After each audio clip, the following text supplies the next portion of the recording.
Државата повеќе или помалку почна да наликува на едно реално шоу во кое главен актер е председателот на владата.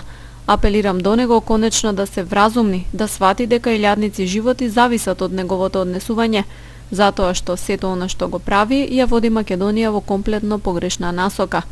Изјави вчера вечер во Гостивар председателот на ВМРО ДПМН Христијан Мицкоски. Тој имаше свое обраќање на трибината во Центарот за култура во Гостивар, што ја организираше Унијата на млади сили на тема преку Илинден и Асном до Уставот на Република Македонија.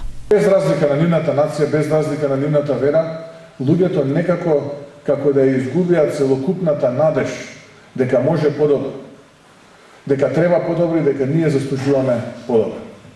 А се разбира, сето тоа е последица на сите оние погрешни политики кои што оваа ненародна и криминална влада на СДСМ предводена од аболираниот политичар Зоран Заев ги води во овие повеќе од 1,5 година во Република Македонија.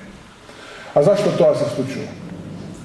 Тоа се случува најпрвен затоа што тргуваат со најсветата работа која што ја символизира државноста, која што представува извод од матичната книга на родените за една држава, тоа е Уставот.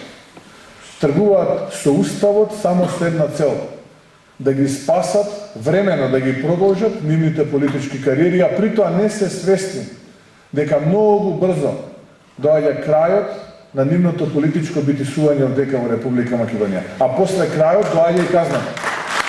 Прашан за став за бегството на екс-премиерот Никола Груевски, лидерот на ДПМН ја одговори дека не го оправдува тој чин, иако, како што рече, Груевски и други поранешни функционери на ВМРО биле жртви на политички прогон од страна на власта.